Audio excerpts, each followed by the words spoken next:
It's a short reading because our discussion this morning is intended to be a short discussion. We are introducing Acts chapters 10 and 11. We plan to make some more points regarding Acts 10 and 11, Lord willing, next Sunday. But this morning, we want to just simply introduce to you Cornelius. Now, many of you know who we're talking about. Some of you may not.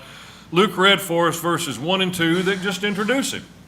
We're talking about in the time of Acts where the gospel is being spread, the church has been established, and the disciples, the apostles, are going about spreading the gospel. And so now we're introduced to a man in Caesarea named Cornelius. I want you to notice just a little bit about him this morning, just a little bit about Cornelius. He is a centurion in the Italian band or the Italian cohort, and he is, in verse 2, a devout man, one who feared God with all his household. And he gave many alms to the Jewish people, and he prayed to God continually. Just about every time we talk about Cornelius, one of the points we make about him is that he's really got it going on. Cornelius is doing well. He is a good person. In fact, he is a God-fearing person. He is a believer, we might say it like that. He believes in God. He prays to God, and he lives like it.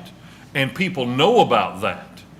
What a wonderful spot to be in for Cornelius, and what a wonderful thing to have said about you. I mean, if you and I were looking at this passage, it would not be unreasonable for us to say, boy, I hope folks would say that about me. Wouldn't that be nice? If people considered us to be devout and God-fearing and generous to others and prayerful, that's a good thing. And so we look at that and we think Cornelius has got it going on. And yet the rest of the story, Acts chapter 10 and a little bit of chapter 11, the rest of the story revolves around the fact that Cornelius needs to be saved. Cornelius needs to hear the gospel. Cornelius, a good man, a really good man, with his whole household, needs to be saved. And when we think about it like that, it tells us, it shows us, it emphasizes to us that Christianity is not simply or merely about being good. We don't encourage one another generally to be good, period. That's not what we do. We don't say, well, we're just going to try to be good people and everything will be all right. Being a Christian involves more than just being good, and Cornelius is a marvelous example of that for us. Now, you have read verses 1 and 2. You know what chapter 10, verses 1 and 2 has to say about Cornelius. Now let's go over to chapter 11. In chapter 11, as Cornelius is being quoted regarding why he had called for Peter, here's what he says. Verse 13, Acts 11. And he, that's Cornelius, reported to us how he, Cornelius, had seen the angel standing in his house and saying, send to Joppa and have Simon, who is also called Peter, brought here, and he will speak words to you by which you will be saved, you and all your household. The Holy Spirit of God, in a vision, says to Cornelius, you need to send for Peter. And when Peter comes, Peter will tell you words by which you will be saved. That's what Peter's going to do. I'm going to bring Peter here to tell you words by which you need to be saved. Now, that's a wonderful thing if you're Cornelius, because you're trying to please God. You want to do what's right. But think just for a moment, if Cornelius, thinking himself to be devout, thinking himself to be a God-fearing man, thinking himself to be generous, and thinking himself to be prayerful, if Cornelius says, well, wait a minute, I don't need Peter, I'm doing fine without him. I'm already a good person. Everybody says about me that I'm a good person. I've been trying to be a good person. This is intentional. I have arranged my life in order that I might be a devout, God-fearing person. So I don't really need Peter to come here and tell me anything. I'm doing okay. Wouldn't that be foolish? Wouldn't that just be a foolish thing? The Spirit of God says, through a vision, send for Peter. He's going to come to you, and he's going to tell you words by which you will be saved, you and all your household. The good man, the devout man, the God-fearing man, the generous man, the prayerful man needs to hear the gospel so he can be saved. And that really makes the point that being good is not good enough. It's not really about just merely being good. It's about being a Christian, according to the will of God, according to the words of the gospel. And that's the one thing I want us to get this morning. Lord willing, next week we will discuss a lot of things out of chapter 10 and chapter 11. I have a list of things that we will discuss, that we will go over. What I want us to get today, as we prepare for next week in our minds, is Cornelius was good, but he needed to hear the words that could save him. Now, last Sunday morning, we also discussed a passage in Matthew chapter 7, beginning in verse 21. In Matthew 7 and verse 21, that's where Jesus says, "Not everyone who says to me, 'Lord, Lord,' will enter the kingdom of heaven, but he who does the will of my Father who is in heaven will enter." Remember, we talked about that last week.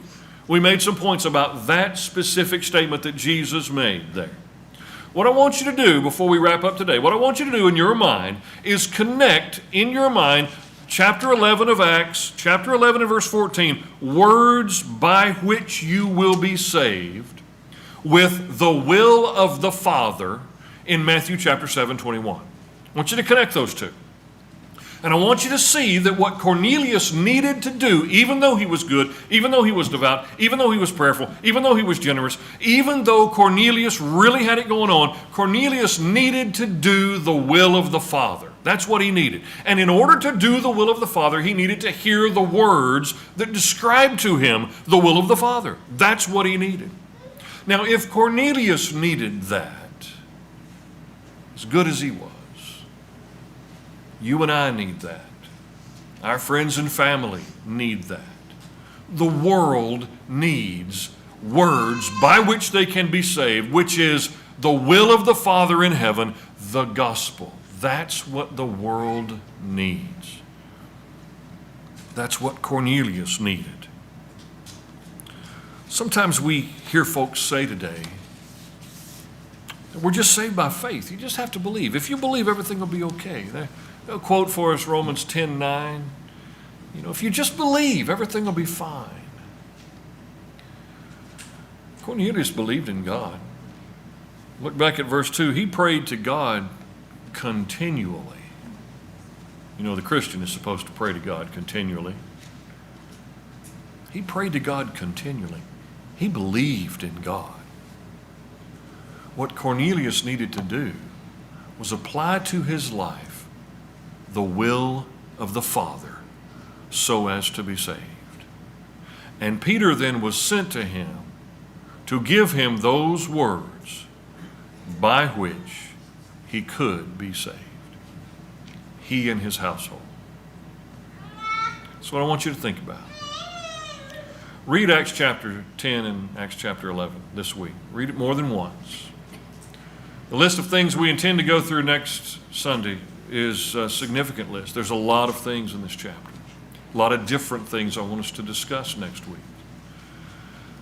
What I want you to think about all week is that a good man doing good things needed to hear the gospel so he could be saved.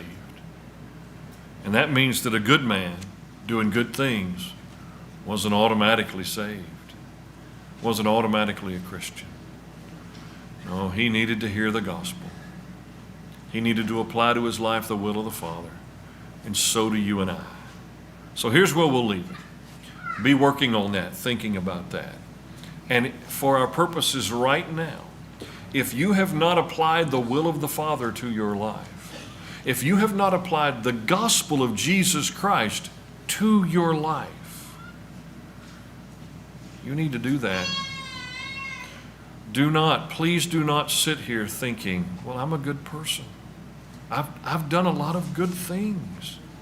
I pray to God a lot. Don't think that. I'm going to give you a spoiler in this story. Cornelius, when he heard the words by which he could be saved, he got up and obeyed them. It's the kind of person he was. It would be totally inconsistent for him to be described in verse 2 as a devout man, one who feared God, gave many alms to the Jewish people, prayed to God continually, and then reject the words by which he could be saved. That wouldn't fit. And so if you're saying to yourself, yeah, I've never become a Christian, I've never obeyed the gospel, I've never been baptized to wash away my sins like Saul who became the Apostle Paul did, I've never done that, but I'm hearing that I need to do that, don't say to yourself, well, I don't think so, I think I'm good enough. Because if that is the response, then we're not really God-fearing people. If that is the response that we have to the words by which we must be saved, then we are not fearing God and His things. We're not honoring God and His things. So, if you're not a Christian, do what Cornelius did and become a Christian. If you need more information and more help about that, we'll study with you. We'll be glad to. But what we want this morning is for everyone to understand that a good man who did good things needed to obey the gospel in order to be saved. And so do we. And if we can help you do that, you let us know right now while we stand.